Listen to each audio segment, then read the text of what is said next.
Andre walked, and I don't totally remember all of this. It's told from my mom's perspective. But she said Andre walked all the way over to me at the trampoline, and he held out his hand, and I stepped in his hand, and he brought me up to his cheek, and I kissed him on the cheek. And she called him my Gulliver. And she said I was just never afraid of him. Like I just always had some kind of special bond with him. But that's every kid's life, right? Who doesn't have a giant? That's how I grew up. You know, who doesn't have a giant BFG. that shows up Come at their on. house or Come a big on now. furry Georgie animal steel? Yeah. Oh, what's your story? Don't you dare be sour.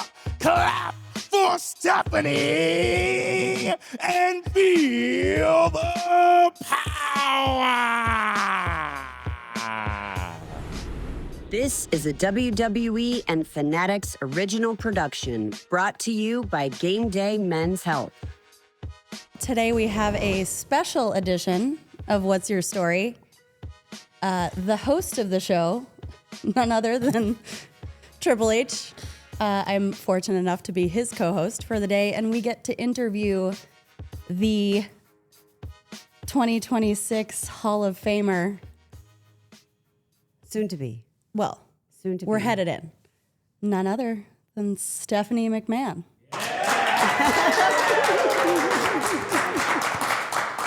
That was very good. I refused to do the open. Yeah, You did. I'm You sweating. did, for the record. I did not want Let to the have that record reflect. responsibility. Yeah. So how do you do this? I don't know. I've never done a podcast. I've never hosted a podcast before. So you know what's crazy is 1 year ago today, the Tuesday before WrestleMania was when we recorded our very first pod, and that was Wow. with Dom. Wow. Yeah, but Dana was the first to air, but the first one we recorded was Dom. Did it feel awkward? It was so fun, except Elise was like in the corner of the room. So like where Nikki's sitting is where my seat was. because we were experimenting with formats and things like that, but she also was like in the dark. Like it's like couldn't see her And at she all. was like, no, my co-host. And Dom was like, I can't really see you through the wires. And he was like trying to interact with me. And I was like, hey, chicken tenders. Like, And now you're like a pro at it. No, I wouldn't say that. But wait, you just start asking questions. Yeah. What do you want to know, honey? Yeah. So what do you want to talk about? Well, all right. So let's start there. How does it feel to be going in the Hall of Fame? My God, it's such an honor. And I'm so grateful. It's the biggest, I never ever imagined it. And it's just the biggest thing ever in my career. And, I'm really proud. It's funny because I could see it when, well, first of all, the whole setup was so good with Take doing it and the whole thing, and you had no idea I had no idea. what was coming and the confusion on your face, but also like I could see, knowing you so well, the expression changes of trying to figure out how he's about to rib you Yes. in front of the world, because your relationship with Mark is so cool and you guys are always messing with each other so much that, He's like my big brother. yeah, and so you're like trying to figure out like how is he about to like screw with me here on live TV. And then And knowing it's actually coming from you, by the way. no, but knowing that I was at least in on it. Yes. Part of, But then the moment when he starts to say Hall of Fame, and I can see your expression change from wow, or what should be wow, to like, I don't deserve to go in the Hall of Fame. Why should I? Why are you putting me in the Hall of Fame? Like was your immediate take on it. And it's just funny because I think to everybody else, at least, especially for anybody was behind the scenes through this whole thing, like you're one of the most deserving people to go in there of anybody in that, especially in that time frame of what we were all in, but the contributions from childhood, so to speak, all the way through. Like, yeah, of course it's not only deserving, I mean, like it's impossible to not have you in there in some manner, right? but your instinct was to be like, well, I don't deserve that. I'm not like you just so much so don't see your performances as a big deal. You don't see your contributions behind the scenes as a big deal, but they're huge. Thank you, baby. You've been the host And everybody. for 5 Thank minutes you. and she's already crying. I know. Sorry, could she always does it get to me. everybody. So Could always get I love me. it. He doesn't have to try very hard. Do you feel worthy yet? Well, I don't know that worthy is a word I would use, but like I definitely am accepting, and I'm in such a great place, and I'm so excited, and I'm just so grateful. You know, that's the thing. It's like no matter what happens in WWE moving forward, this has been my life. And I'm so grateful to have had this remarkable, incredible life surrounded by these characters and people who are probably the most honest, sort of truthful versions of themselves, right? Because when you're on the road with people, and I don't know, Well, I in this love our business- community. in this business, especially, you know, it's everybody, it's fans, it's all of that, but especially talent, crew, producers, staff, especially during that time frame, you were on the road so much together Yeah. that it's like this big family at all times. Like, so it's so close knit. But did you find going, like, once it was announced and then you, like, it kind of settles in that it's real, and then you start thinking, oh shit, I got to come up with a speech. And that becomes a pressure thing, but it makes you reflect on all this stuff that you did. And it's this crazy, like, revealing process. Did you find that? Yes. You described it exactly. I mean, that's exactly how you feel. It's like life moves so fast, and especially in our business, because so many things happen in any given day, you know, it's hard to like remember everything. So when you do go through, I went through several iterations of my draft, and I found that I wrote it in pieces. And what I remembered and what other people helped me remember, and even, you know, Adam talking to me about, and Colleen talking about the package and how they were struggling because it's, you know, almost 50 years of my life.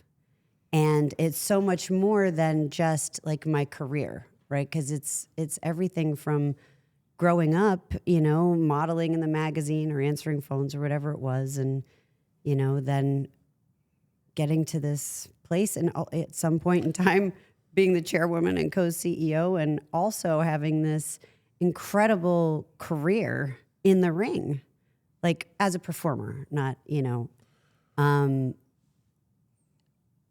in the business that I love so much. Like, it's just, it's hard to put into words. What struck me different from anybody else's version of this, and the first version of your speech that you shared with me was the part that was missing, that I don't think anybody can understand, because it's hard. It's hard to put yourself in that person's shoes. Like, it's hard for anybody, probably other than you and Shane, to understand the crazy world in which you grew up in. And having heard those stories for all these years, like, you can sort of, I guess, imagine it to some degree. But, you know, when you grew up where Uncle Ernie was just the Grand Wizard, the guy that wore the big sparkly turban, Right? and had the crazy glasses and spoke in a funny voice, and, you know, Uncle Pat, and, you know, He was never Uncle Pat, actually. well, but all his Yeah. craziness. No, yeah. Yeah. But it's funny. I've seen people speculate that he was my godfather or my uncle. No, he was Yeah. just Pat. Yeah. But I think it's hard for people to understand that. Like, what's the like, you literally grew up in the circus. Like, yeah, I mean, right? Yeah. Yeah. So tell some of that, like, when you were a kid, like, what's your I don't want to give earliest- away anything in my speech. No, but I'm not asking, but like, what's your earliest memory of, like, Well, I bet you people don't. Everybody doesn't have that coming to their house, or I think it's really the Georgie Animal Steel story, which I've told before, but I'll tell again. yeah, because it's not in the speech. I'm not ruining it. That's right. Yeah. That's exactly right. So I was anywhere between 3 to 5, and it was my first ever live event. I always watched on television, but I didn't. This was the first time I got to go to the arena. And I remember walking in a side door and being very unimpressed by the side door and the linoleum and the concrete blocks. Where were you? I think it was. I can't remember, but it was in Pennsylvania somewhere.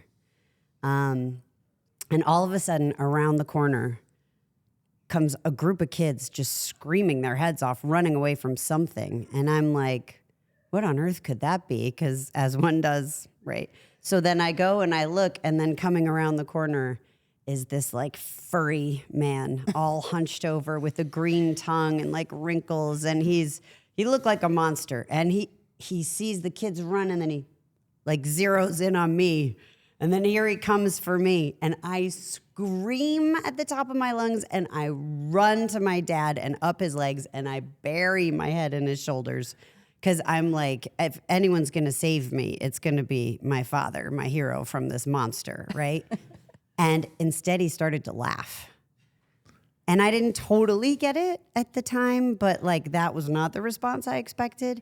And then he introduced me to Jim Myers, who Hello, kiddo. who was a teacher, come to find out, which I didn't believe in the moment. No way, not a teacher. At 5. He was really a teacher. He was history. Math, I thought. Oh, no, you might be right. History. Yeah. History or math. But he taught and was a football coach. Oh, So he would. that makes sense. Yeah, he would like wrestle in the summer.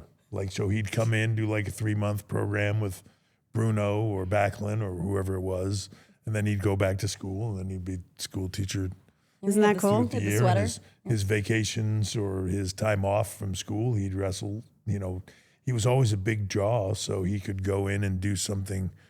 The character was so over the top, he could always go in quickly and do something with the top baby face or whatever, and it would blow up. So he would just do that. But imagine that as a character. Jim's what, 6'1", Yeah. 280, He's a big man. covered in fur. Yeah. Big man. Yeah. Yeah. Big, scary And he looking would man. always he'd always have these I can't remember what the name of the mint, those things that he used to turn his tongue green. Clarets or something Yeah. like that. Yeah. And he would have these mints that he would put in his mouth, his tongue would turn green. He'd always be waving it around and crazy. You've never seen? No, I have, but Oh, I okay. didn't. I definitely didn't know that he was a teacher. That part's Yeah. just shaping the minds of. Of course. Yeah. Yeah, crazy. But so like that's your first. Yeah, and another story I've told is when Andre first came to the house, and I hadn't met him yet, and I was pretty little, and my babysitter was in the house, and she sees this, and I was on the trampoline, and she sees this van pull up, and this giant man get out of the car, and she starts trying to close the windows and lock the doors, and she's yelling at me to come in the house. Because what prevents a giant from coming into your house Shut those windows. is the window being it's just closed. funny. And so Good protection skills. Andre walked, and I don't totally remember all of this. It's told from my mom's perspective. But she said Andre walked all the way over to me at the trampoline, and he held out his hand, and I stepped in his hand, and he brought me up to his cheek, and I kissed him on the cheek. And she called him my Gulliver. And she said I was just never afraid of him. Like I just always had some kind of special bond with him. But that's every kid's life, right? Who doesn't have a giant? That's how I grew up. Who doesn't have a giant that BFG. shows up Come at their on. house or Come a big on now. furry Georgie Animal Steel? Yeah. And then there would be like photo shoots and video shoots happening at our house that, I'd come home to from school. Like Sonny's lingerie shoot was one of them. About Moolah doing the shoot by the pool. Oh my God. When they Tiger. let Tiger, the photographer guy, I can't remember his name. I don't know sure if we should say We shouldn't it. say his name Yeah. probably, but he's But I know his name. he's taking pictures of Moolah by the pool. So he is on a, like, he's bent over Yeah, taking pictures. he's working it. And they had a big bull mastiff named Tiger, who's a brindle tiger stripe, right? It was Tiger. Yeah. About 145 pounds. And they let Tiger out, and Tiger proceeded to jump on the photographer and go to work. And he couldn't do anything. Like he was biting him in the back of his neck. My like, dad's nipping word him. was he hooked him. But my dad telling this story howls. He thinks it is the funniest thing on earth. The guy just had And to the keep poor taking guy, pictures, like now right? that's some kind of lawsuit for sure. Maybe, back then- maybe from Tiger. Yeah. yeah, hey. Best to but- just let him but I- finish. But I don't know if people get that too. Like sort of there was the office and then there was your house, and probably 50% of the business was done at your house. Yeah. I Right, mean, like- maybe even more at one point. Yeah, like Yeah. everybody coming, booking meetings Yeah. in your dad's office at home, booking meetings by the pool, and it would be long. And by booking meetings, you mean, like writing meetings, Writing, booking the yeah, matches. writing the shows, writing. For writing. anybody who's listening. who Yeah, that doesn't understand our business. Yeah, they'd always be doing that. And then, it's just a crazy world, which even when you tell these stories, people now are like, so horrible or whatever. But at some point they'd get bored or something, or they'd be in a writing rut. And then they would call some executive in a suit over to the house to go over something, and Pat would hide in the bushes. And when he came walking down the aisle towards the pool, Pat would jump out of the bushes and push the guy in the pool. Definitely not HR appropriate Right? anymore. Yeah, it's Creative. But this is the world. It's funny because that's what I think about. Like when you think about Lifestyles of the Rich and Famous. yeah, Yeah, it shooting was at your shot house. at my house and with my dog. Ted puts caviar in his bowl, and my dog would love to eat anything, right? So he goes over, and then he's like, oh. He starts trying to spit out this caviar, and then they pour champagne for him in his bowl, and he's like, oh. The poor dog. He was so cute. But that was the day to day, right? And So that was that's- Robin Leach. I got to meet him then. That's the life Leach. you lead growing up, right? And it's just a crazy world. So I don't even think when people talk about your contributions to the business, they just think about you from the time you were on TV, and then they know you did stuff in the office, whatever, but they don't really it's been your earliest memories. Yeah. I mean, everything. Yeah. This isn't about hype or luck. It's about optimization.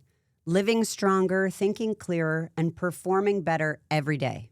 At Game Day Men's Health, that's the standard. Game Day Men's Health helps men improve testosterone, energy, and sexual performance with real testing and face-to-face visits. They help men reach their full potential with science-backed care, from testosterone optimization and peptide therapy to ED and performance support with personalized treatment plans. With over 400 clinics across North America, they've got you covered. No long waits, no online guesswork. When life demands you be at your best, every day is game day. Learn more or book your visit at GameDayMen'sHealth.com. Do you remember listening in on those meetings? Oh, or- yeah.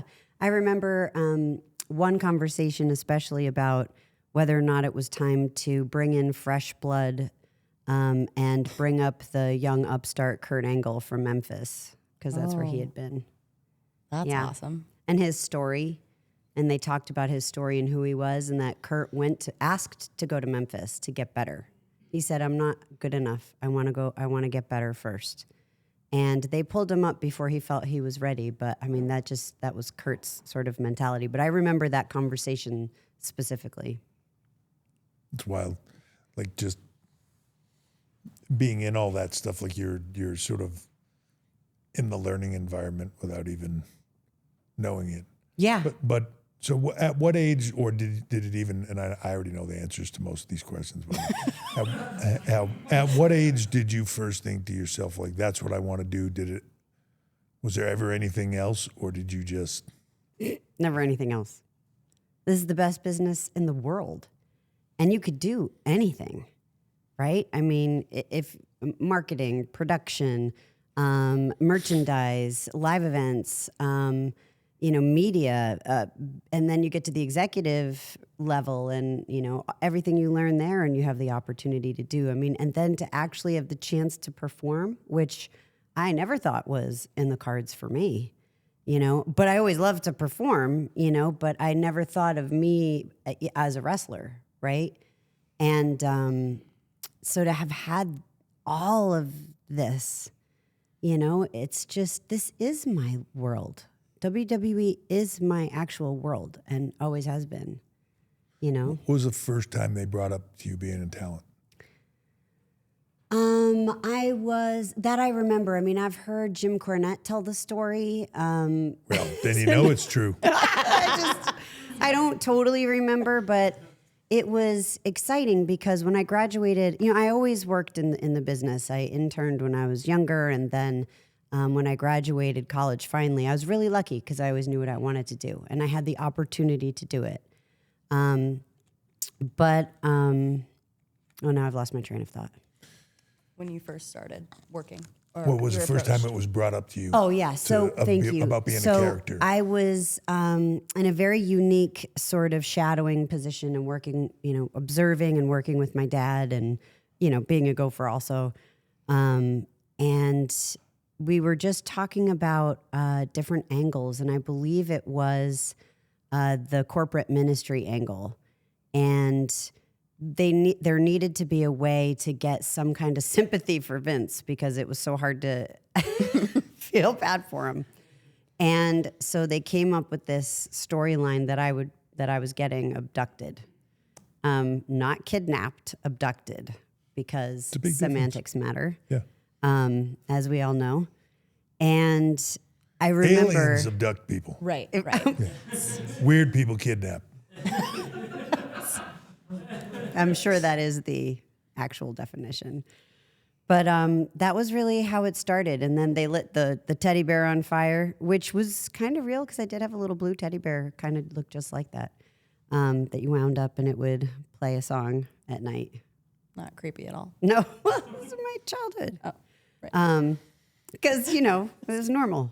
It didn't get creepy. Didn't get creepy until the Undertaker lit it on fire. So, yeah. And then there was a scene where we were all running and getting into a limousine. There was the Where To Stephanie With Taker, which is one of my favorites. Because it really, Mark really always has been like a big brother to me. He just, it's always been that kind of relationship. And I love him to death. I really do. No pun intended. That was great. But yeah, that was the beginning that I remember as the beginning. It's a funny thing, like during that period of time, you're so encompassed in the things that you're doing. It's like I vaguely remember the beats of that story. Right. We were doing different things. Like I don't even think about it now. Like I remember them tying you to the Undertaker symbol, Steve coming out to save you. Yeah, well, I was going to marry Unholy Wedding. Yeah. Yeah. Yeah, you were always getting married to somebody. I know. Yeah.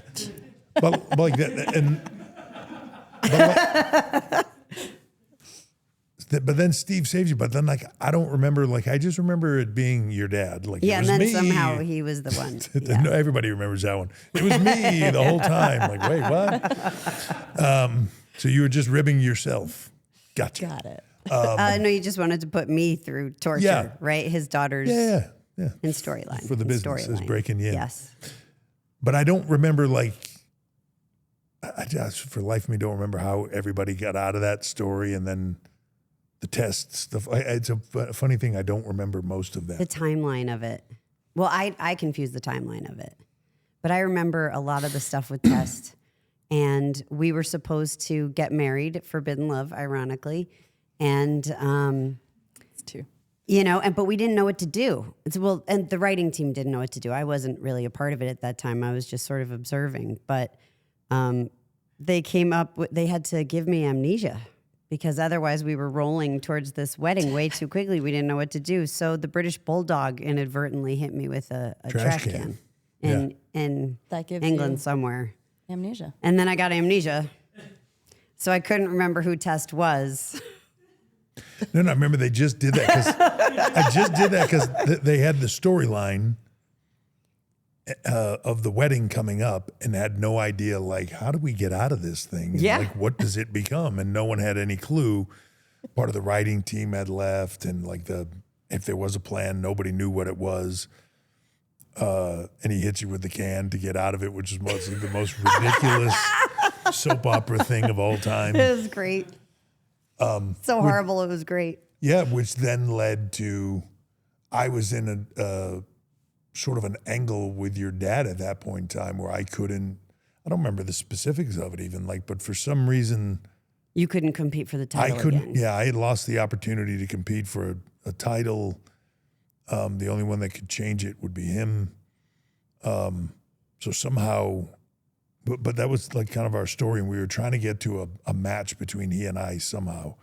And then I threw the idea about the wedding thing. Like, what if I had, this is how crazy of a time that was. Well, what if I had gone to the bachelorette party and Mickey'd her drink, and then I end up with her, and like, while she's out, I take her through one of those Vegas wedding chapel things, and in order to get the wedding annulled, like, I have to fight you. If you win, I annul the wedding, and she can go on and get married. And if I win, I get the shot back at the championship or whatever, which I had thrown at your dad at that point in time, and he loved. But it was supposed to be like super just. Like a one-off. But one-off, Yeah. It's supposed to be like a one-off. We do this thing, you go about your business, I go do the stuff with Vince, which opens up a door for me to get back in the title picture, and we just move on from there. And then it, Look blew at up you into two something now. else. Yeah.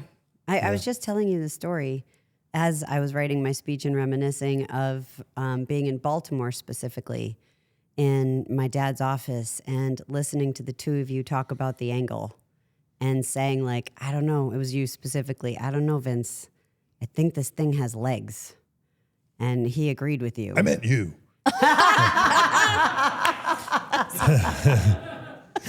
And like I couldn't sell it, right? But on the inside I was like, yes. I was very excited. Well, and the thing that was like, I very, you remember bits and pieces of stuff. I remember very specifically after we did the pay-per-view where I wrestled your dad and Armageddon. and you turn and the whole thing. And is that the night like that you guys wound up outside in the parking lot during yeah, but the and rain. he fell on my leg off the Yes, scaffold in the afternoon, earlier almost in the broke day. my leg. Yeah. Absolutely, that was that. So day. it's a relevant point, but like I'll get to the part with Steph. But that whole thing was supposed to just be quick, done, easy, and we got done that night, and it went really well, and was this huge moment storyline wise and all that stuff. And then when you had to go, it was before that because I'm sorry, before that it was the night after the stuff aired, the TV after the stuff aired, where I had drugged you and taken you to the wedding chapel. Can you do that voice again? Yeah. And yes, I do. that next night when you came out on TV and the crowd was brutal, they were chanting, Oh my God, "Slut," they and all this were. stuff, and Man, the heat was so big, It and was great. I remember standing at Gorilla. I don't remember. I was doing something a little later in the show, but I was at Gorilla because I wanted to see the reaction. And you went out there, and you could barely get a word out, and you were trying to yell over the crowd. And Vince just like elbowed me and went like that, like did the money, you know what I mean? And I was like, yeah, that's when I started thinking like, holy shit, there's way more to this than this could be a really big deal. And then, from there, they sort of took it and ran with it, yeah. I've never felt anything like that ever. It was amazing. That night? That heat that night. Yeah.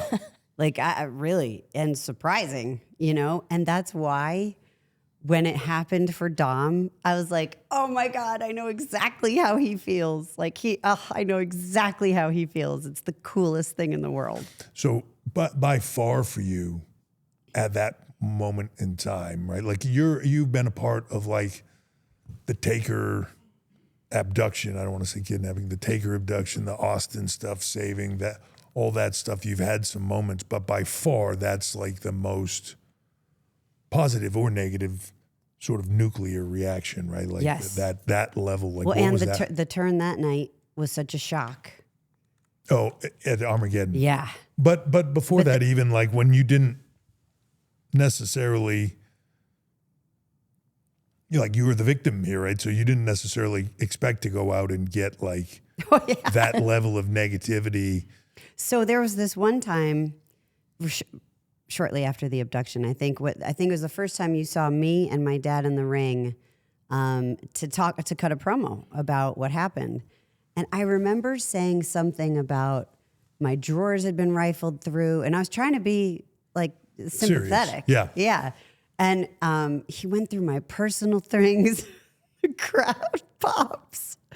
And I remember being like, you're not supposed to pop at that, And my dad and I looked at each other. He thought it was hilarious. And he looked at me like, because it was surprising, it got both of us.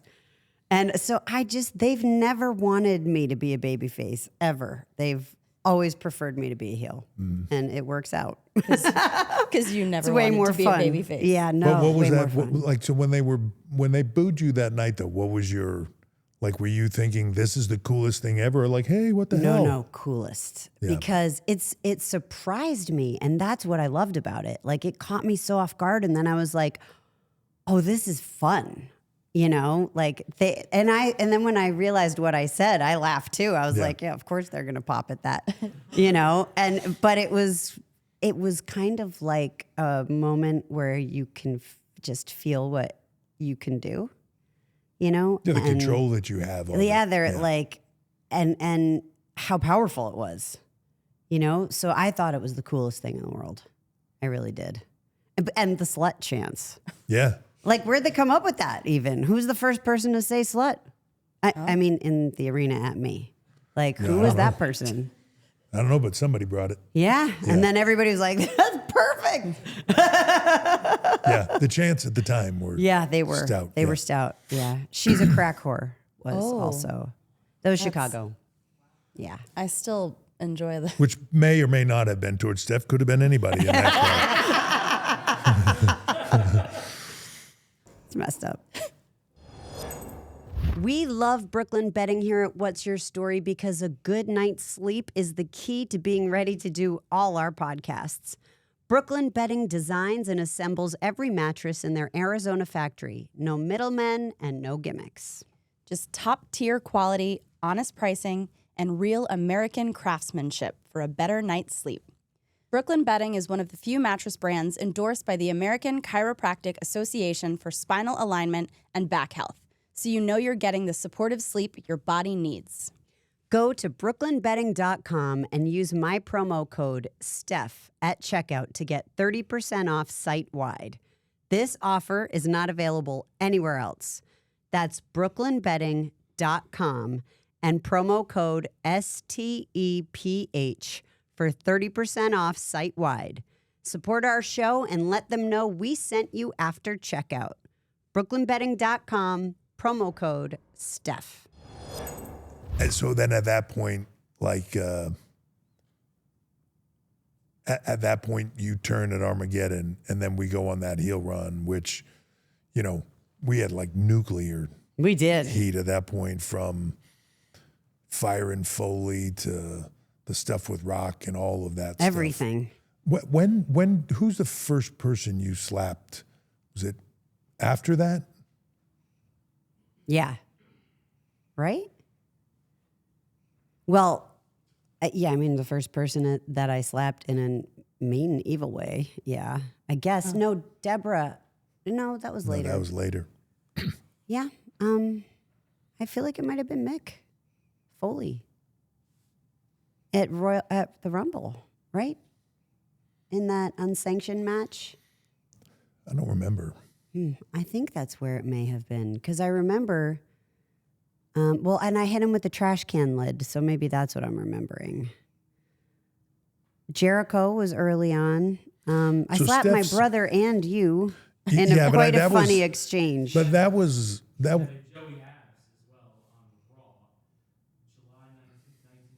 Joey Abs. Oh, really? Oh, so you know this answer? Yeah. Oh, Okay. Well, there you go. Do you want to show it? And then, if you guys can find, it's this funny series. I'm in between Shane and Paul, and they are both giving me direction to slap each other. So Paul tells me to slap Shane first. So what's great about Steph at this time is too, she's super green. Yeah, I'm so green. I'll do whatever you tell me to do. So if I say slap Shane, she's gonna slap Shane. And I trust him more than anybody out there, right? So Well, and so very quickly after Steph, the slap thing becomes a great heat tool for us, right? And it's such an easy gimme. And like Foley was probably the one you did it with, like with that intent early, because that was almost the immediate program. right? That's what I thought. And you know, Mick would like anytime anybody gets that big of a reaction of something, like that's what you want to do, right? So Foley would always be the smart guy. If I was getting some heat on Mick and beating him up, you know, he would find his way to wherever Steph was and lean himself over the ropes and say, slap me. And, you know, Mick was falling off of cages and lighting himself on fire. So Yeah. the slap wasn't that big of a deal.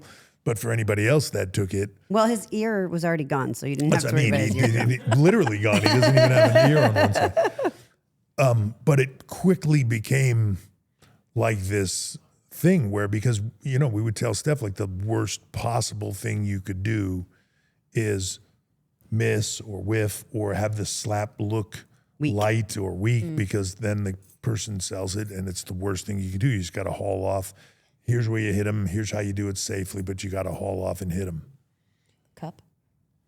Yeah, you kind of cup it and, you know. For the sound effect.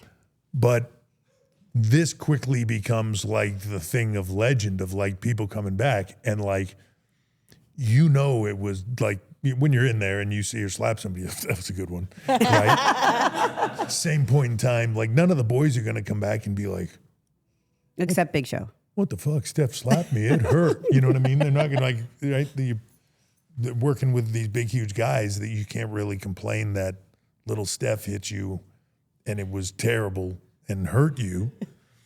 And it became also the thing that we would do with each other, like moments in time. Like if you cringed before she hit Jericho, they would become comedy fodder for everybody in the locker room. I'll never forget because it was DX and they were holding Jericho and he started.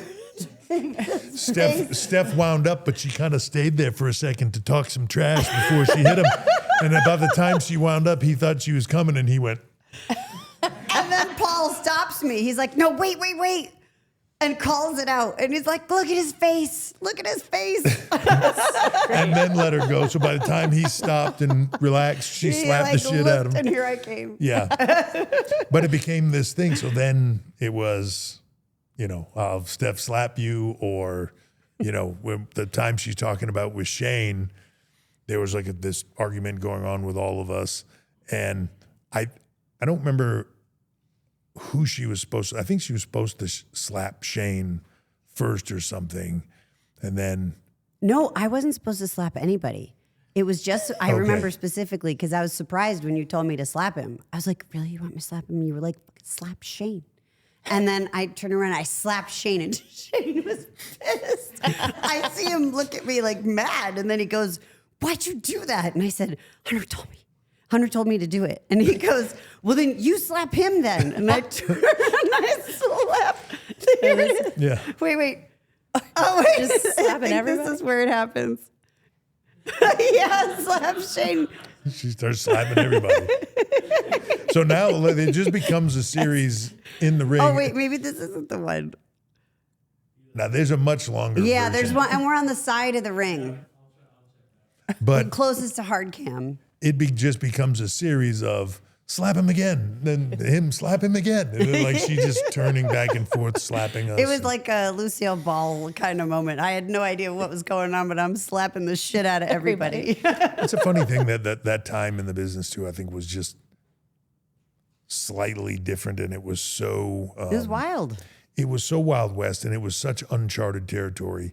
And everybody was having fun. And for most of the people that were in there, they had so much experience and been Yeah, doing we all it, trusted each been other. doing it for so long. Like, you know, I just seeing that scene made me think of like the times when we would go off the air and Steve would hit, you know, Steve would probably hit 30 stunners Yeah. between all of us because we'd just keep feeding him for more and what kind of goofy bump we could take off it and Having fun. just having fun. And Having even fun. like that with the slapping stuff, that was like live TV. Yeah. You know, and we were just like goofing around and doing it. And it does make me think sometimes we're like, the business has gotten so big and so, there's so much sort of in a way on the line of it that you're like, Feel like you can't take the same risks. you can't take the same risks. And also sometimes just don't know if we were doing it so much at that time frame, you know, we was on the road 300 days a year-ish.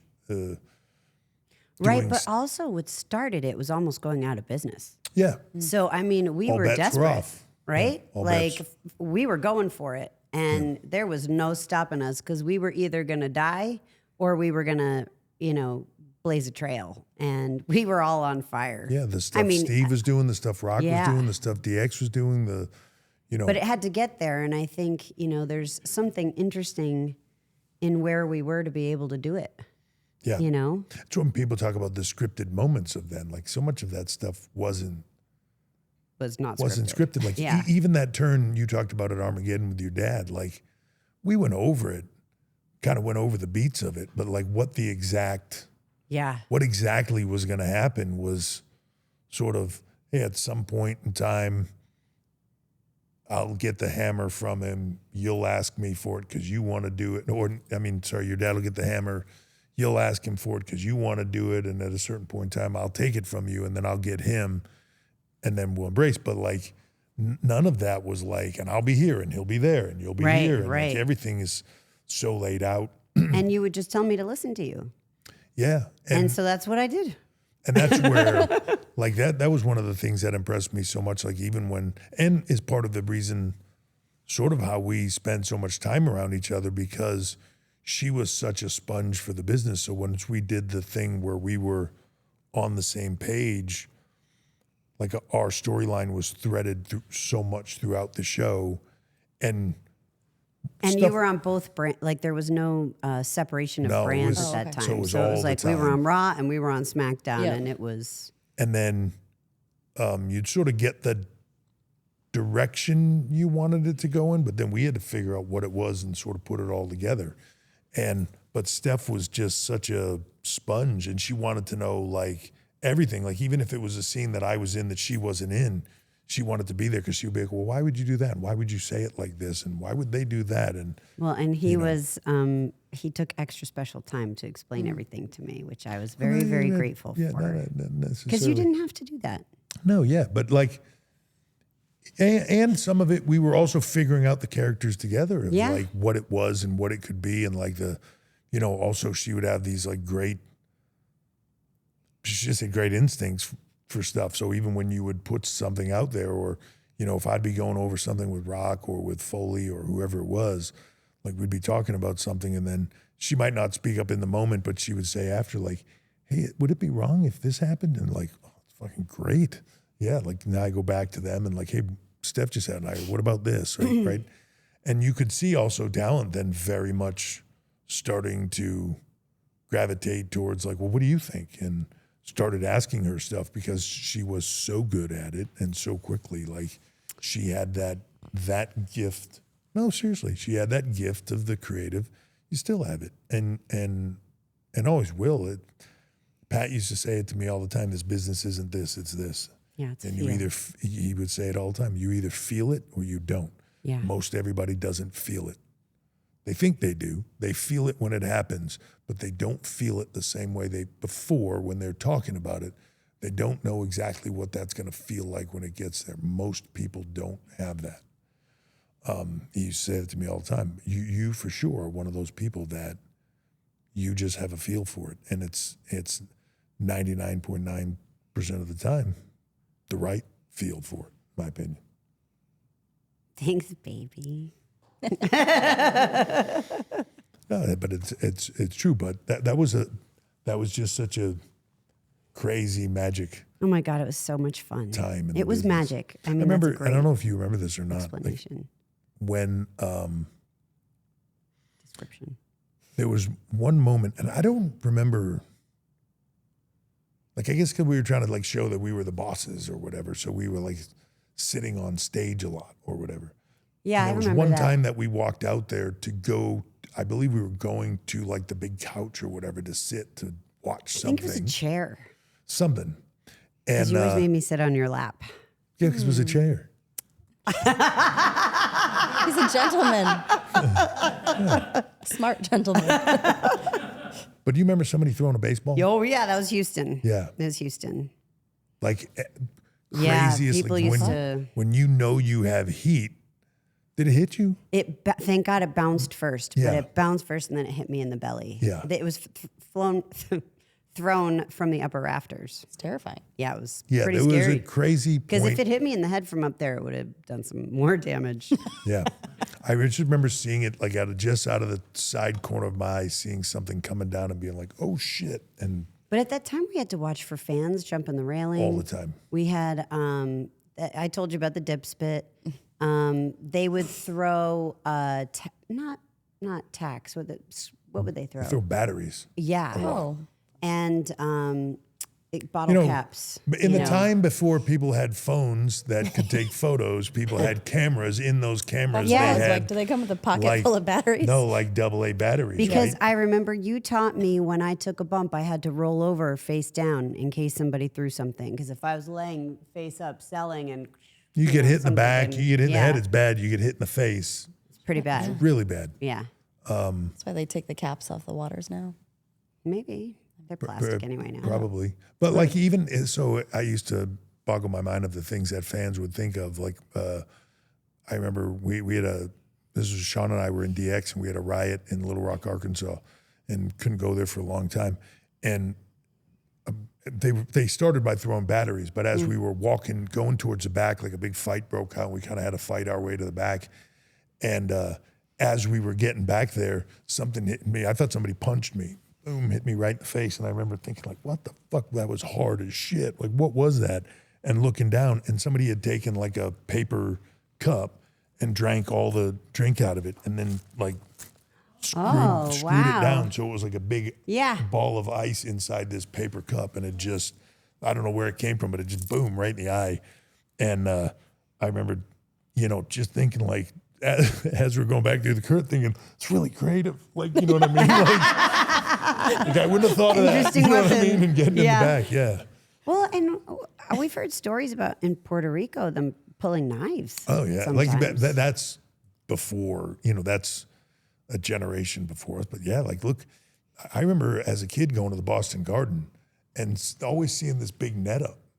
And wondering why is this big net? Like I don't get what the net is for and stuff. Because they were trying to prevent people would throw stuff from the upper deck. Yeah. At the ring, and bottles and Yeah. all this stuff. So you'd see the net, then there'd be all these bottles in there and all this stuff. Like Yeah, and it when we was- talk about the evolution of the brand, like it's really come a long way. Our audience has Yeah. evolved with us, Yeah. Yeah, but anyways, that was the start of our working relationship, but then would become more than that, which I've always said is why we have such a successful marriage, because we had a dry run on TV. Married and Married divorced. and divorced on TV. We knew what it was like. We got it all out of our system. We all know the feeling. Hunger strikes and you're exhausted.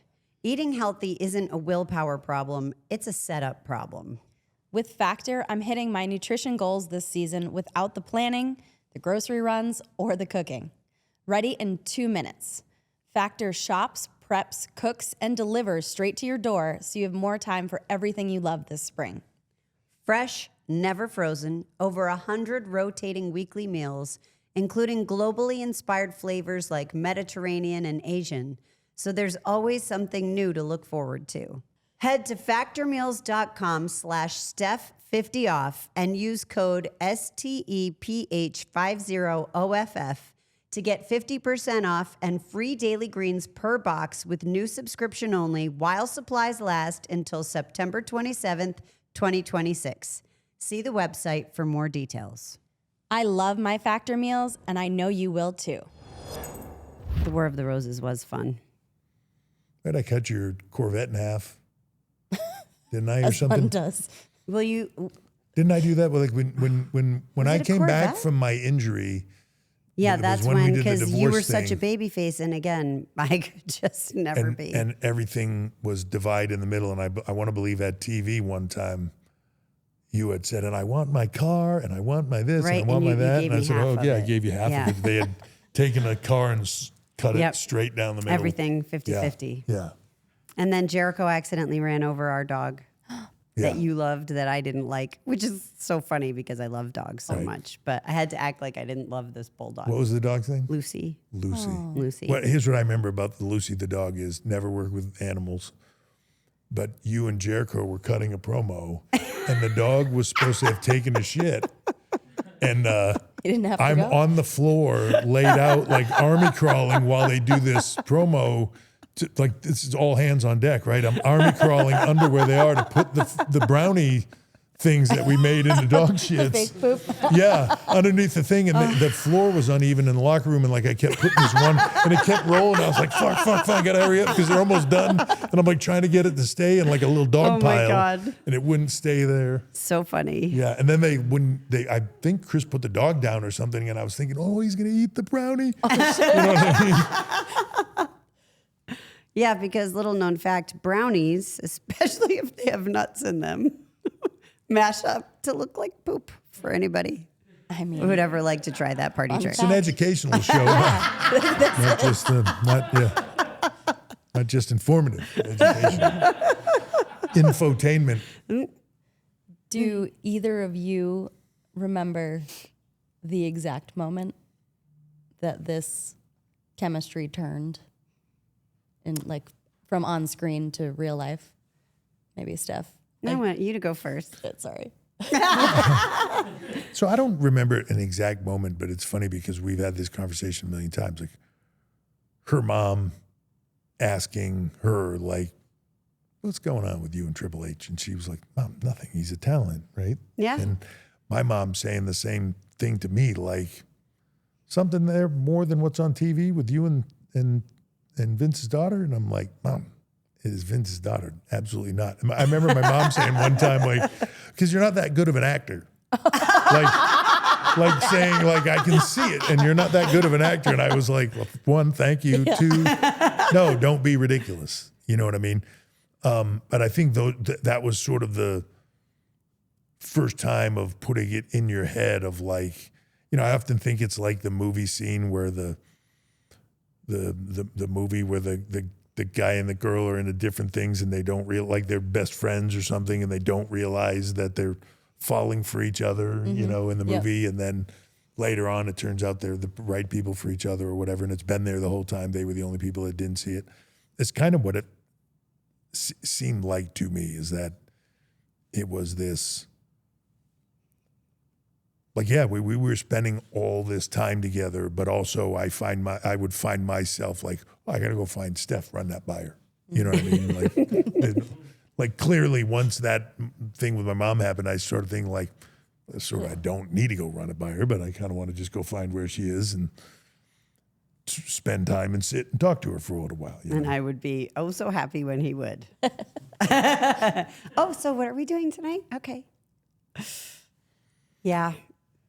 Yeah, so it just became a thing, but I think it was probably a thing before we realized it real. was Before you know. Logically thinking to yourself, like, oh, she's interesting. Like you're already there with it. I talk about it in my speech a little bit, so I don't want to say too much, but I think I'm just so grateful, and I feel like destiny's kind of a hell of a thing. And there was no denying our chemistry. I mean, I think that's one of the reasons why the angle works so well, is because people could feel it. Right. Even before we could feel it and realize what was going on, we just had this like intense chemistry right off the bat. And there was nothing either one of us could do about it. It just was what it was, and it only grew. Yeah. When one of your friends asked you about it early too, right? So it was Mandy. So my mom made the first comment, right? Actually, yeah, I don't remember with the order, but it was the night we shot the Vegas wedding. It was the bachelorette party, and Mandy was my best friend at the time, and she was sitting next to me because she was a part of my real life bridal party that was about to happen. Yeah, but because in our world, like, it's as weird as it is, it's like sort of this bridal bachelorette party, but it's like some of her actual friends, Like my real friends and family. Yeah. real people, and then like May and Moolah and like crazy shit. Which, if you really break down our wedding, was sort of the same thing. Kind of was. Yeah. Yeah. I just remember the food fight at my bridal shower with May. Yeah. Cake everywhere.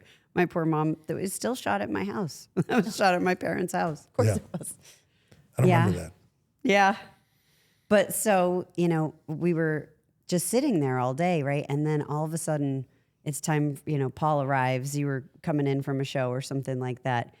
And we had been there for a while, and he just walked in the door. And that was it. And I guess I like sat up straight, or I must have made a face or something. And I'm like, oh, that's Triple H, And she goes, oh, she's from Boston. She's like, oh my God, you like him. And I looked at her and I was like, what? No, I don't. Like we're doing a story. And she's like, you like him. I can tell. You like Wicked, him. too. It was so funny. And I had never really thought about it. But that night, it was cold out and I was in a short sleeve shirt and he offered me his jacket, which I graciously accepted. No, it's just like that's just being a gentleman, right? Like it's cold. It was. Yeah. It gets cold in the desert. It And was I cold. remember it smelled so good. I mean, Smelled like stale sweat, No, locker it room, smelled like you. and Steve Smelled Austin's like you. beer all no, over it. Bro. No, it smelled like you. And it was warm. Yeah, but then it takes Like a off warm from there, hug. right? My new legacy title is an original, fully custom designed from the ground up to commemorate my career inside and out of the WWE ring. The belt features 907 crystals, golden metallic prints, a black velvet strap, and the center and side plates contain artwork in reference to the McMahon family crest. You can get my legacy belt now at WWE Shop and Fanatics. Feels like a lifetime ago, but also feels like yesterday, right? Yeah, it does. In some way. And then, you flip forward through all of that to get to like where we are now, and like on Saturday night, on Friday night. So there's a lot of shit It's okay, going on honey. this week. Yeah. it's a big weekend. We understand. You've got a lot going on. On Friday night, like the girls will be there putting you in. And it's like, And- just and my sometimes when I mom, think and about my like mom. if somebody was to say, oh, how long ago was that? Like, I don't think it's that long ago, but then I go like, well, Road's going to be 20. 20. That's crazy. Yeah. And, so you start thinking, well, it was way before that, right? And it's just, goes quick. It does. Yeah. I say that the talent in this business all the time, it all seems so like never ending and big and all this stuff. And it's like, it blink and it's done. Yeah. Blink and you're on the other side going like, what happened? How did this, and I say to talent all the time about don't get so caught up in the minutia, because you'll have these amazing, great things happen that you don't think of as being amazing or great in the time. And you're angry and you're this and you Right. want more 'cause I and you're all didn't- these this things. didn't and happen or the and way I then wanted it to. you realize you're miserable through all of it. And then you get to the end and hopefully you look back and like, man, that was amazing. Right. Yeah, but you don't see it. Somebody said that to me the other day. It's like, I wish somebody could tell you it's the good old days. Right. But when you you're in the wouldn't good believe old it days. in You that wouldn't, moment you wouldn't anyway. believe it at the time. Yeah. When people talk about the Attitude Era all the time, like we knew business was good, Yeah. but it was just Thursday. Yeah. This is the shit we were doing. We didn't know, it was every now and then you'd be doing something really cool and you think, wow, this is going to blow people's mind. But it wasn't like when we did the DX stuff and went to WCW, or like the stuff with you, Turn on Your Dad. It wasn't like you thought about it like, oh, This is going to work. you did think about it and go like, oh my God, they're going to lose your mind when you do this. But you didn't think like, oh, like 25 years from now, people are going to be talking about it, or, Right? Yeah. talking can't about think that 25 time years frame. from now anyway. No, it's not how people are wired to think that way, I don't think. But, I try to say that to town all the time, to enjoy it. Yeah, enjoy the moment. And so that's, at least you asked me how I was feeling. And at first, I very much felt like I didn't deserve it. I mean, like really very much felt I didn't deserve it. I haven't done what our talent have done and endured and sacrificed in different ways maybe, but that's how I felt. And it's taken a while, but all these conversations with people remembering these moments, believe it or not, even Bill Apter sent me a Facebook link to an interview he recently did saying all the stuff that I used to do and how I grew up in the business and everything. And it's everybody's support and just not letting me not see it.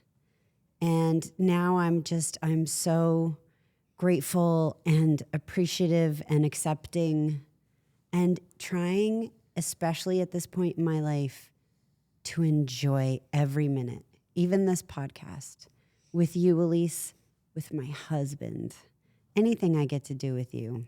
I mean, So let's talk about that. okay. Uh-oh. Oh, No, I'm gonna head out. I'm gonna watch. because I I'm think gonna watch. Can you dim the light? I want to watch. What I say.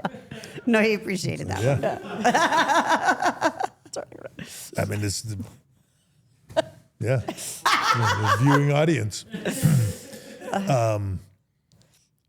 So far we've talked about like your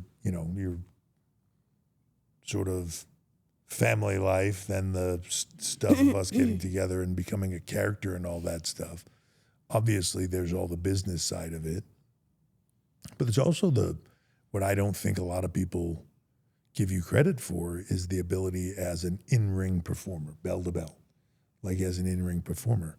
And if you really break it down, especially at that period of time,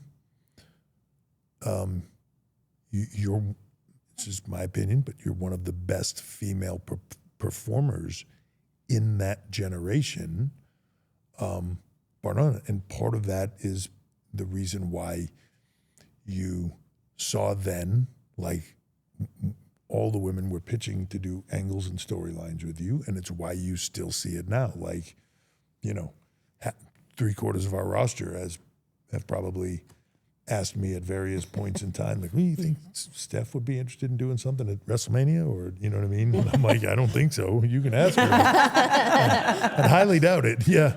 Talk about that. Like, what was the first, and I know there was like some tag things and stuff, but like, what was the first big match you remember? The first really, really big match was me versus Lita with Rock as the referee. And that actually was the first women's main event on Raw. And it did like a 7.3 rating, which can blow everybody's mind at this point. And of course, Rock was our guest referee. And of course, you were involved, and Kurt was involved, and the Hardy Boys were involved. But it was so much fun. But I remember putting that match together and really going back to learning how to take a bump, because my dad and my brother did not want me to wrestle. And, I kept saying to them, like, I have to learn how to take a bump because I have so much heat at some point. I've got to get bumped around. Like, I at least have to know how to take a punch or whatever, And finally, under that, sort of logic, I was allowed to train. And it was Tom Pritchard who trained me. And it was an incredible experience, and it was hard, right? And it was not the same type of techniques that we have now and how we train our talent and how it's done. It was more the old school style of, okay, throw yourself down backwards and take a bump. Like, okay, wham. And what you don't realize is typically you hit your head when you do that. Yeah, this is the match with Lita. This is my first really big match where I actually wrestled. It was so much fun. Oh my God, this is so much fun.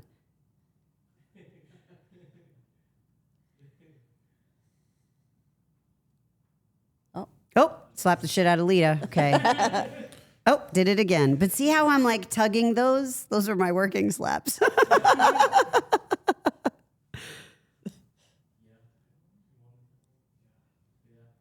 Yeah, she beat me for the title.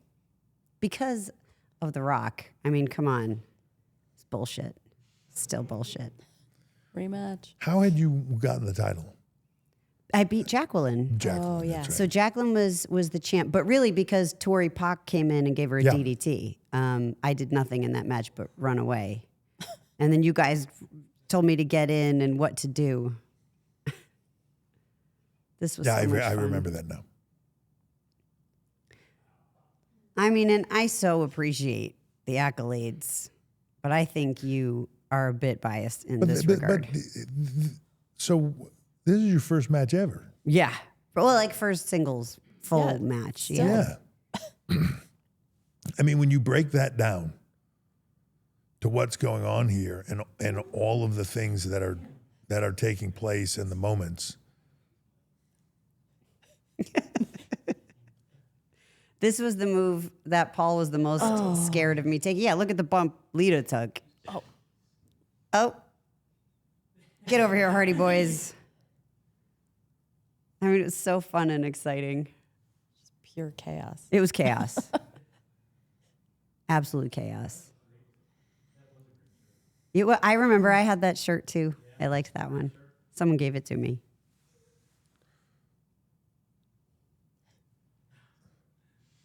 Oh, the one I had on. Yeah.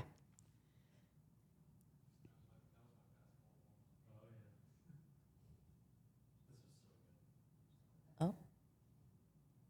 Incoming. Hey, Rock, you're the referee. That's messed up.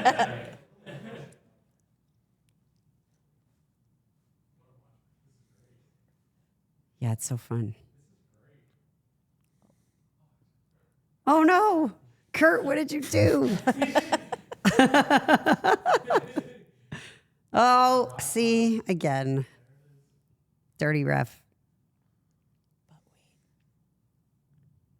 Oh, it's I had to take a spine bust. Now he puts me in. Like, come on now. Such cheating.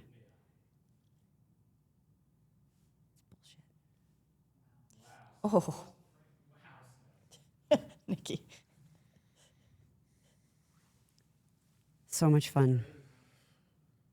How can you be the bad guy there? So much cheating. Right? This is what I'm saying. Kurt and I were just trying to be helpful. Right? Rock And then was- all these people run in, and then the Rock, referee Lita, the gets Hardy involved. Boys, all The cheating. referee Yeah. put his hands on me. I know. Yeah. You were just swinging the title trying to give it back to him. Right? Here you go. Here, take this. Take this, right? Yeah. Someone else was attempting to cheat. But so, like, at that time, you wrestle Lita, then you have the big match with Trish, right? Yep. Big angle with Trish. So much fun. Well, we relived this recently, which was so much fun.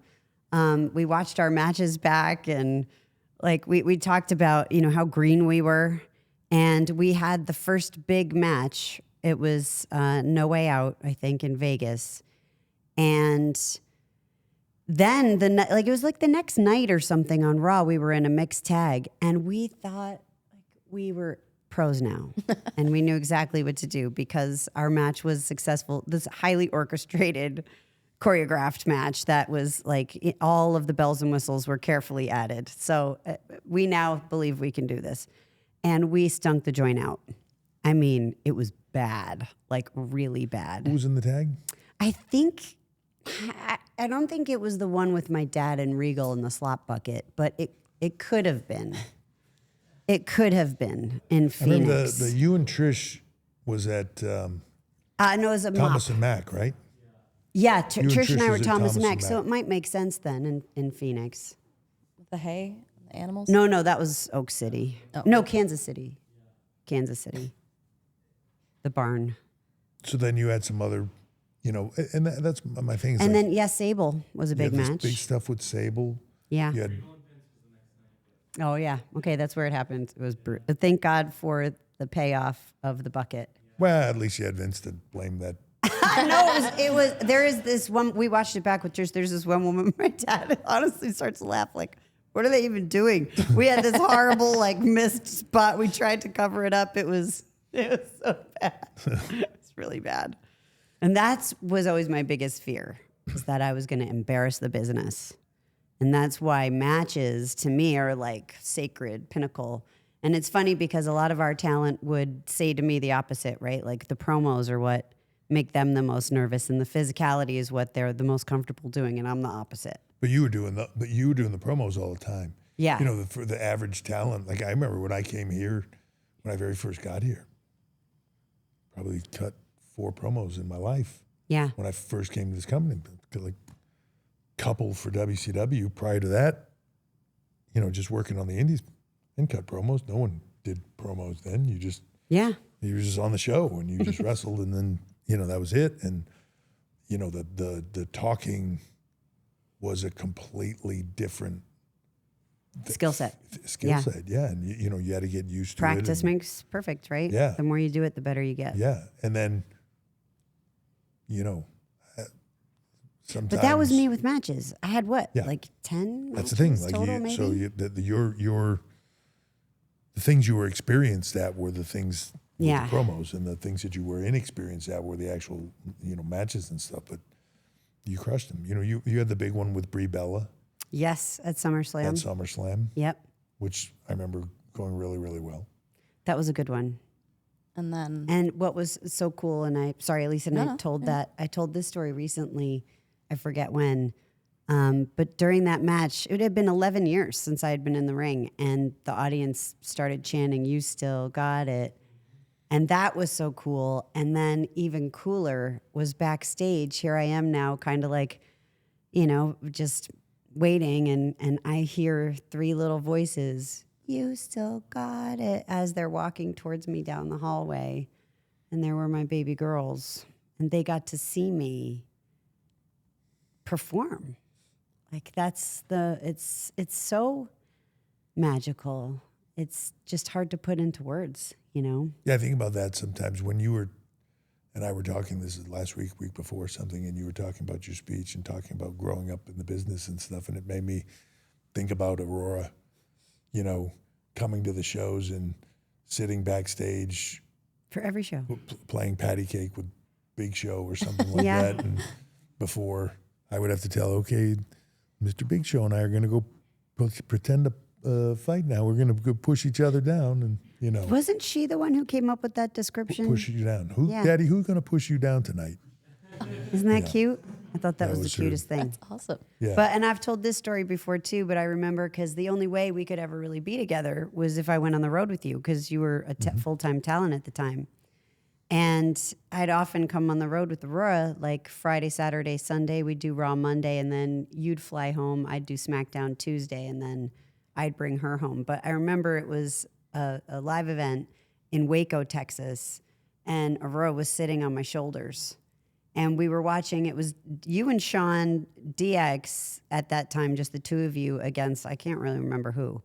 And they were getting the heat on Sean.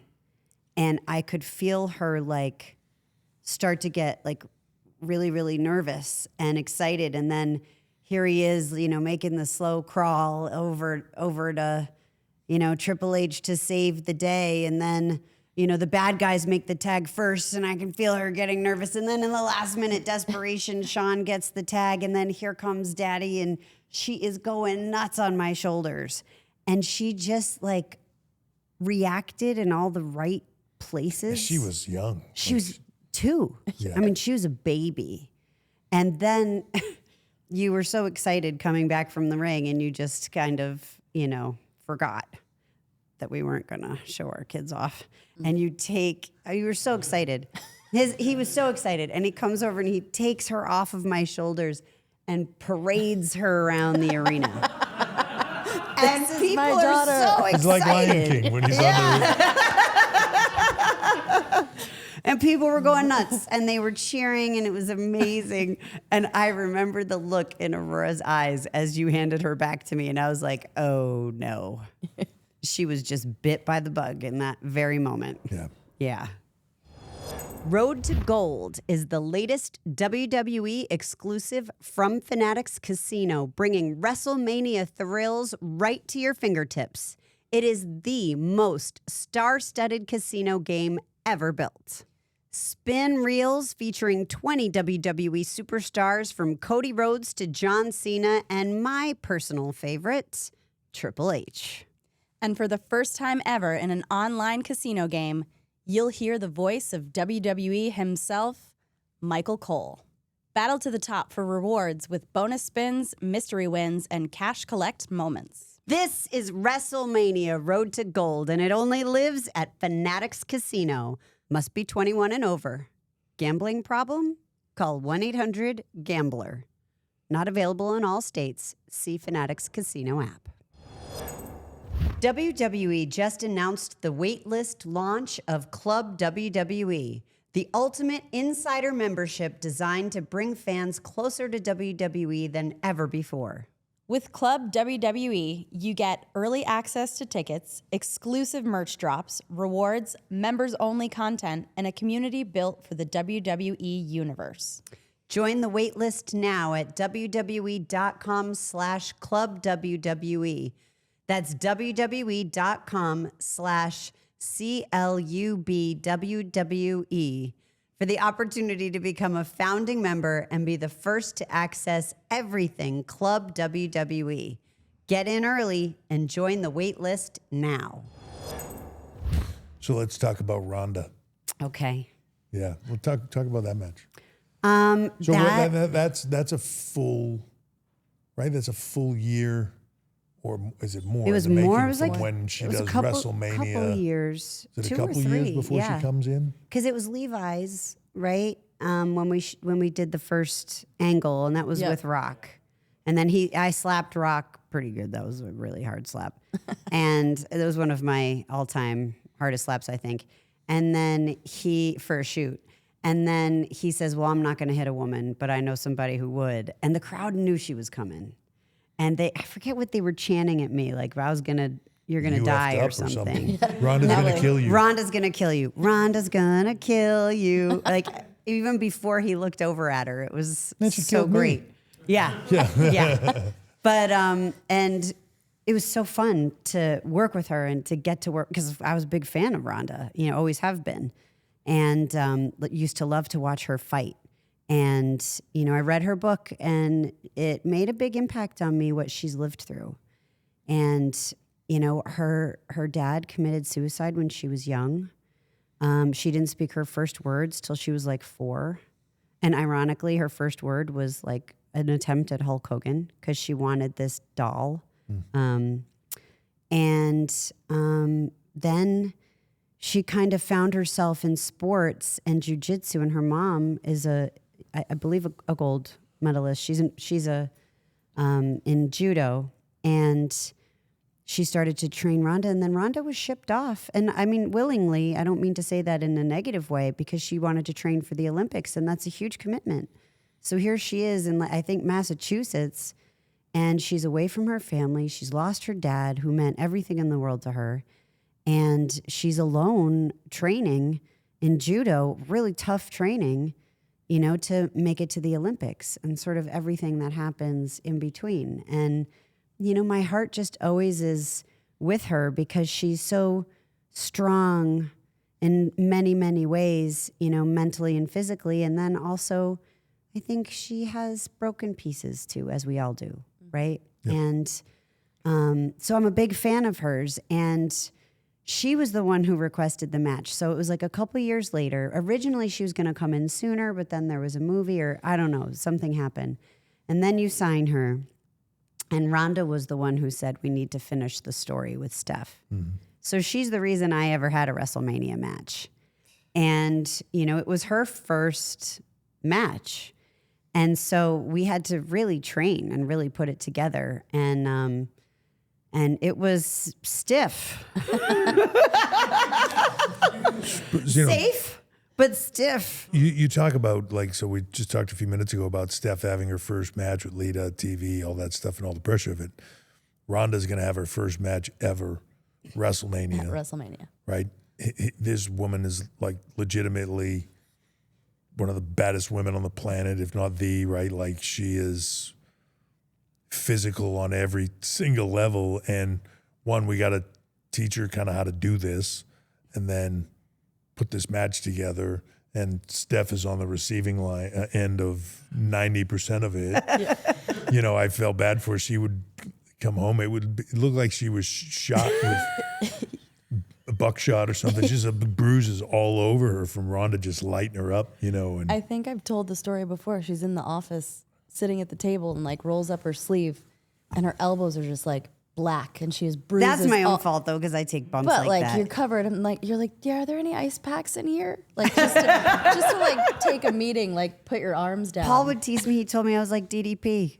Said I would always be packed in ice. oh my God, she like ice head to toe ice. Well, pads. I mean, it was a lot, you know. Yeah. And I was training like 3 a days because I'd never trained like that ever.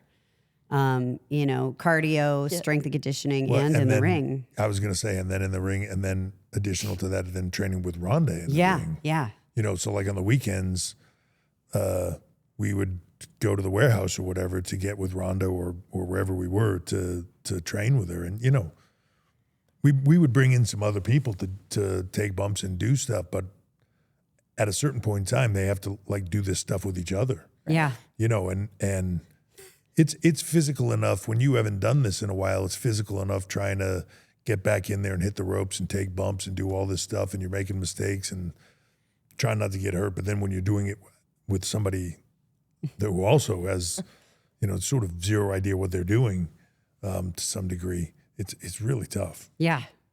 It was Dakota Kai and Lacey Evans. Yeah, Oh yeah. They were primarily the ones who helped. They helped a lot. yeah, And Sarah Amato. yeah. And yeah, I remember because Rhonda threw her clotheslines high.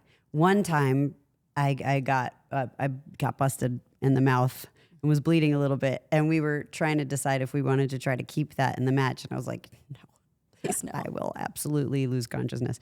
But so I had Dakota one day threw like what felt like 100 clotheslines at me. Rhonda wasn't there that day, and she just kept throwing high clotheslines, so I could learn how to take it and Get how your to chin out protect of the way. myself. You know. So yeah, just I wanted to mention them because they helped me so much. But again, that match was, you know, you break down that WrestleMania, and that was like an incredible match. That's again one of the ones that you put on your list of like all these incredible matches you did. And Rhonda was phenomenal. You were phenomenal. Kurt was phenomenal. Everybody just did their You were thing. phenomenal. Well, but everybody did their thing and did their piece. And You're ripped. I'm gonna choke you out, Ronda Rousey. Oh my God. Being the heel in this match was so fun. Like pie facing Ronda. And then the ref like, no, you can't do anything. And Ronda being like, what? What do you mean I can't just go beat her up? Holy. Yeah.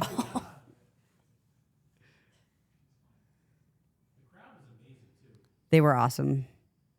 Well, and Ronda's talent Is was this so the finish? surprising. Yeah. Oh no, this is not quite the finish yet, but I haven't seen this since we did it.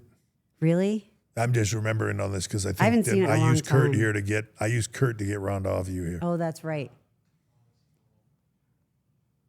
Look at you, baby. Oh, poor Rhonda. Good thing she's tough. Pretty sure one of your girls just popped up standing there. Yeah, they're in the front row. Yeah, yelling. Oh.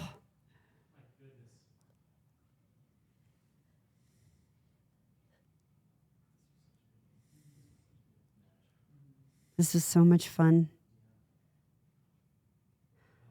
Oh. Ads. Brought to you by Slim Jim.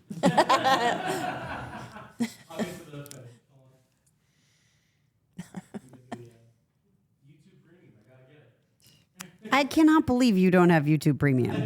I know. Like, Joe. I'm making money for the company, right? Oh, I like that.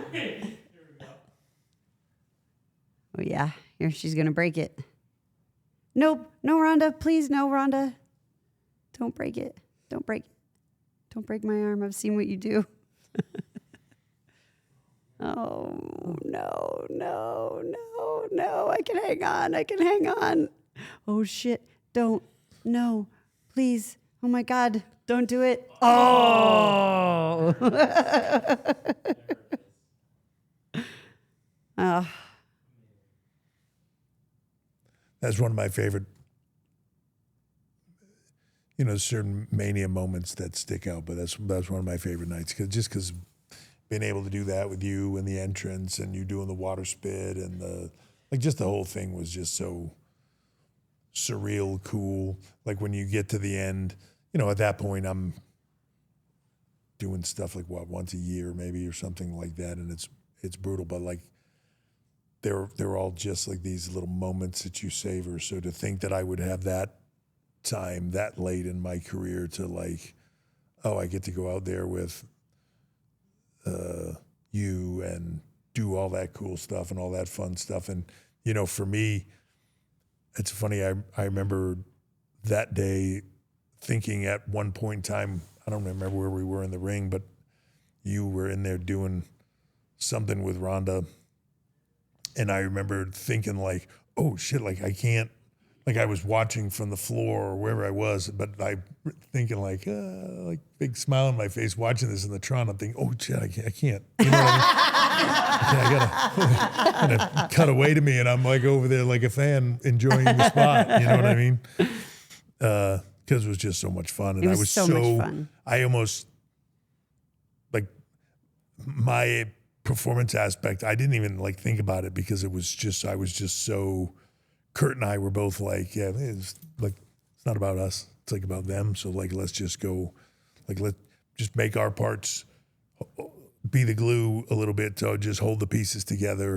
As long as we get that part done, like everything else they do will be off the chart. And it was like, watching kids go out there and kill it. It was so fun. It was so fun.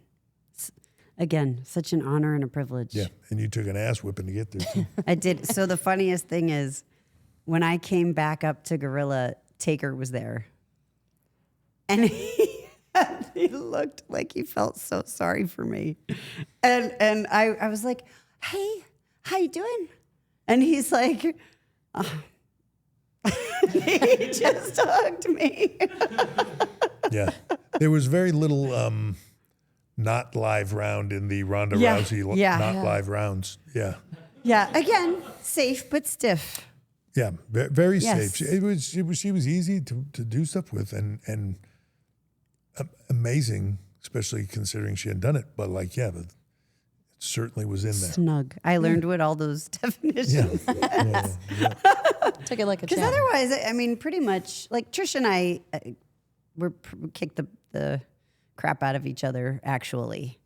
But that was really, I think, the only super physical match I had, until Ronda. Like everybody else was pretty, like, talented workers, and not that Ronda wasn't, but she was just learning. We used to right? say to me all the time, like, it would be amazing, like some of the biggest, strongest guys that the stuff looked the most intense Yeah. from, like, never touched you. Never touched me. Yeah. Yeah. It was amazing. Baldo Crushed you in definitely the corner squished one me in time. the corner. Yeah, there's no way to do that running Right, freight you train just in gotta the take corner it. without doing it. Yeah. And I was told, Put your arms out in front of you a little bit. It'll absorb the blow. And here comes A Train. All what? How He much? was probably like 350 at the time or something. Yeah, and he's what? 6'7", 6'8"? Like, yeah. Oh, here we go. I mean, in all fairness, if you took his head off, he'd probably only be like 302 or something.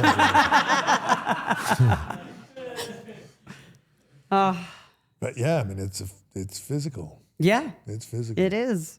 It's fun. So fun. It's the greatest business in the world. How could anybody want to do anything different, honestly?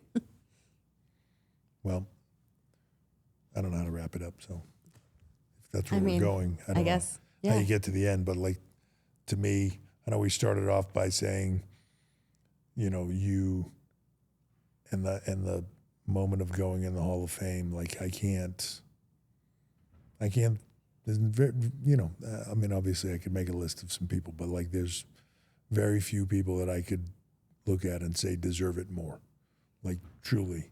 And I don't say that because you're my wife. I don't say that because it's you. I say that because of your accomplishments and what we've done and, you know, the things you've accomplished and especially the stuff that you've accomplished that people don't even see, the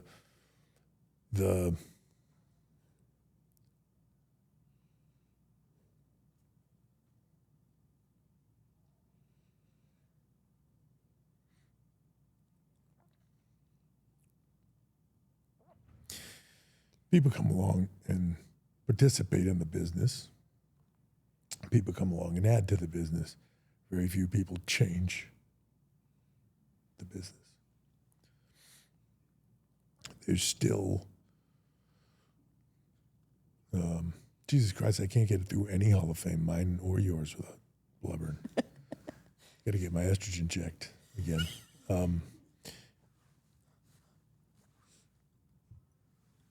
You put the culture in what we do.